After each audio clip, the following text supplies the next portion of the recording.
Welcome to Samuel Taps Online. Today we are looking and learning about mail merge on Microsoft Word with three aspects in mind, which are the following: data source, primary document, and merged letters. Remember to keep watching and please don't forget to subscribe. Enjoy.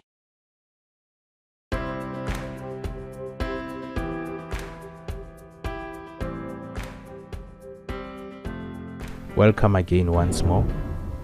Today we are going to look at the fundamentals of mail merge, and this is where you are going to learn about creating a mail merge document when you have actually received information on what data source are we creating it from, what is the primary document, and then how is your finished mail merge supposed to look like. So those are the three things that I call the fundamentals of mail merge. You cannot create a mail merge if you don't have a data source, and you have to give attention to actually the data source itself. So the first thing, as the data source, as it is the data source, you just have to look at your document, Microsoft Word, and make sure that it's a clean document with nothing typed on it. So obviously you'll open a blank document, then nothing should be added except if maybe you are going to add your header or your footer, but in the middle of your document or your page it must remain empty as it is. So let me just insert a header so that when you are coming across such, then it will be done accordingly. So I'm going to insert a header by clicking insert and go into header, and then let me take this one where it can give me three places to type at. So I'm deleting the left and the right, and then in the middle I will put examination number. Remember, examination number is supposed to be your own ID number. So in case if you have your ID number, you will type it there, and then maybe you are also told that at the bottom of the ID number it should say maybe question 1. We have no problem with that. You type it. After working in the header, make sure that you exit the header. So I will just go and click close header, then I'm out of the header. So mail merge is not difficult. You just have to look at your first question 1. Your question 1 actually, what is the data source? What is the data source that you're creating? If you see it as a table, create it as a table. But if you see that the merge fields are appearing on the left, put them on top as your column headings. Okay, so let me just, because I'm looking at fundamentals today, I'm not going to focus on one aspect. I have to do all the three. Let me just run through. Okay, so we create the data source using a table. So I go to insert, I go to table, and then let me just create a table of 4 columns, and then 3 rows. The first one here will be for my column headings, and the other 3 rows here will be for the records. Okay, so let me just say name of institution. So I'm randomly just creating a data source that will work for everyone. Then you can just use this knowledge to apply it to the actual work that you're doing for mail merge. Name of institution, let's say date of registration. Let me just say date of reg, and then I will say expiry date, and then I will the last one here I should put city. Okay, so now all these institutions, they should be appearing as records here at the bottom with the information like date of registration, expiry date, and all the cities where they are actually based. So let me just put XYZ, okay, as the name of the institution. We don't have to use real information for now because you are learning. You will apply all these things on an actual work that you are doing, putting the correct information. Date of registration, I will just put July. Expiry date, I will say September, and then city, let's say Polokwane. And then LMH is another institution. Registration was in January and then expiry date is in December. And then January in full, December, and CT is going to be Pretoria, right?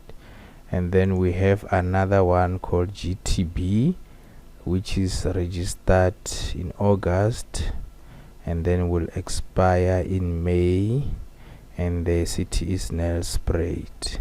So you can see that I just created a data source according to the information that should be contained in the data source. So when you are receiving a data source as question 1, you create it making sure that all the details in the table are accurately typed, because if you make a mistake with the information, they will actually affect your primary document and your merged letters. So now I'm going to make sure that my data source is accurate, so I'm just verifying the information there, the spelling, and so on and so on. So when you do this, it means you are comparing it to the question paper where you got the data source. Alright, so simple. Now my data source is accurate. I can even adjust the columns, make them look nice so that they are straight. The information in my columns are like appearing straight, and you see, there it is. Then here is the main thing that you should do. After creating question 1, which is your data source, you must save it and close the document. So meaning that I will have to go to File, Save As, and choose the location where I'm saving.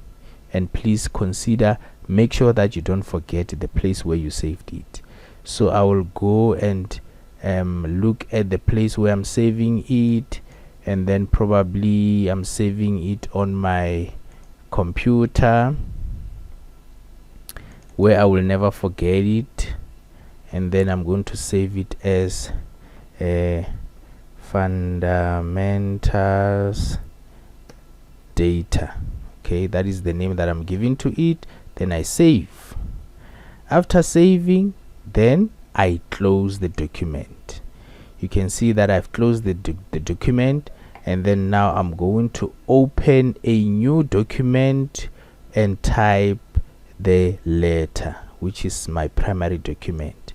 So after typing the letter and all the information is appearing there on the letter, and then this is the information given to me as question 2.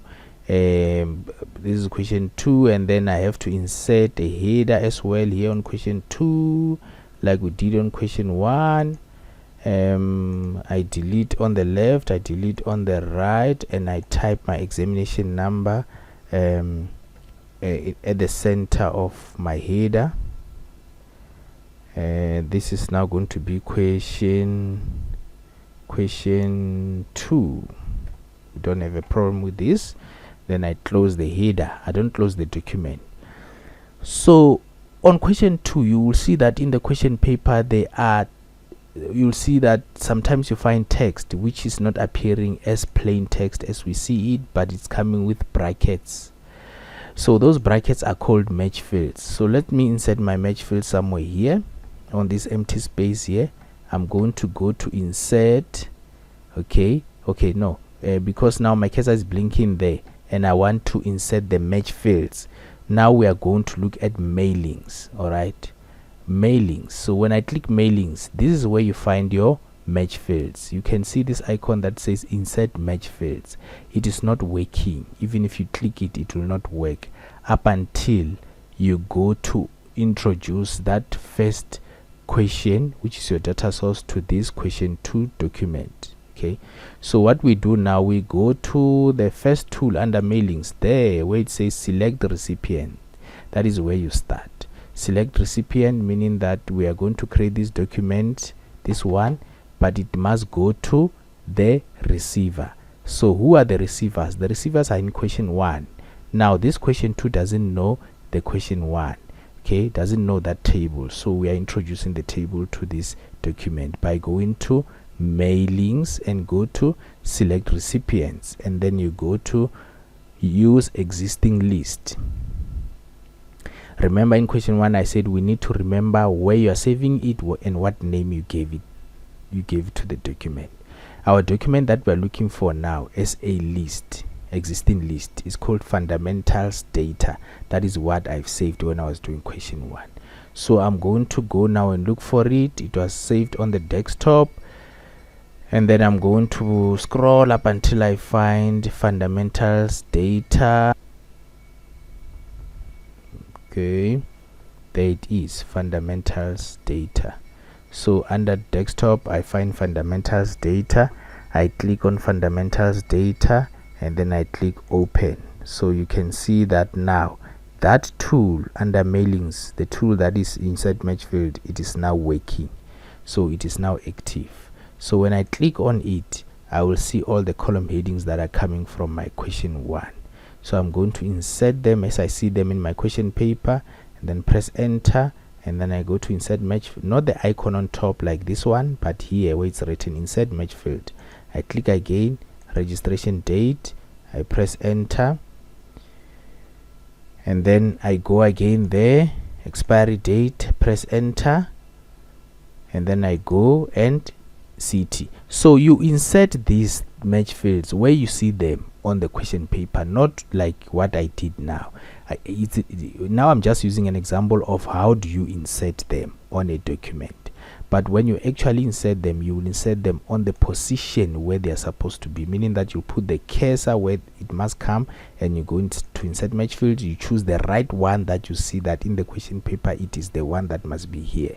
Then you move the cursor again to the right position again, you go to insert match field, you choose another one that is actually appearing where you've put the cursor, just like that. So this is just an example of me putting them there so that you know how to put them on a page. Okay, so now this is your primary document when it's appearing with match fields like this. Then now we will save this as question 2 and print it if it's an exam or a test. All right, so I'm going to save this again on the same location, and then I'm save it on desktop as well, and then I will save it as question 2 fundamentals. I'm just using the name fundamentals because that is actually what we are doing today, fundamentals of mail match, so that you will never forget it. Okay, I save this one as question 2 fundamentals. Now maybe you would have printed it as well. Question 3, normally question 3 it's not having a lot of instructions. They will just tell you that merge question 1 and question 2 to create letters. All right, so what you are going to do, you are going to actually preview the results by showing the actual details that are coming from the data source.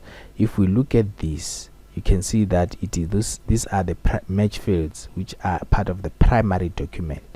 You print them like this on question 2. Now question 3, it is the same document. We don't have to close it after saving it, but you go now to mailings and you go to preview results. Then you will see that now here you don't have the brackets anymore, but you have the actual information. And then now when you scroll down, you only have one document. So we need a document for XYZ, LHM, and the one for Nelspruit and the one for Pretoria. So now let's check. When we scroll down, we only have a letter that is for the institution of Polokwane. All right, now I'm going to go to finish and merge, edit individual documents. When all is showing here, you click OK. All right, so what will happen now is that something will just show that a document is appearing, but it is the same, but just that it's loading on top of the first one that we were looking at just now. So this is a Polokwane one, right? Then we scroll down, you will see a document appearing again, which is the second page, looking the same as the first page, but the difference will be the details of mail match. Now it's for Pretoria. I scroll down, I'm expecting Nelspruit. There is Nelspruit. So this is your third question.